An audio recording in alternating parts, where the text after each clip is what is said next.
کیا نام ہے آپ کا؟ کہاں سے آپ چلے ہیں؟ کیوں شروع کیا یہ سارا آپ نے؟ جی بسم اللہ الرحمن الرحیم، میرا نام حافظ ارشاد احمد ہے اور میں دیپال پور سٹی ضلع اوکاڑا کا رہائشی ہوں، اور میں نے 6 ستمبر یوم دفاع پاکستان کے دن اپنے جامعہ ریاض الجنہ دیپال پور سے GHQ راولپنڈی کی طرف 470 کلومیٹر پیدل مارچ کرنے کا ارادہ کیا۔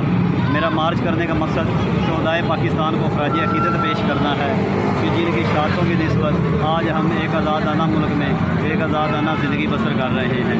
اللہ تعالیٰ ہم سب کا حامی و ناصر ہو۔ پاکستان زندہ باد، پاک فوج پائندہ۔ آپ کرتے کیا ہیں یہ سارا؟ کوئی کاروبار کرتے ہیں، کوئی طالب علم ہے، کوئی دکاندار ہے، تو سب کچھ چھوڑ کے آپ اس منزل پر نکل پڑے ہیں؟ کیا سوچ آئی تھی دماغ میں؟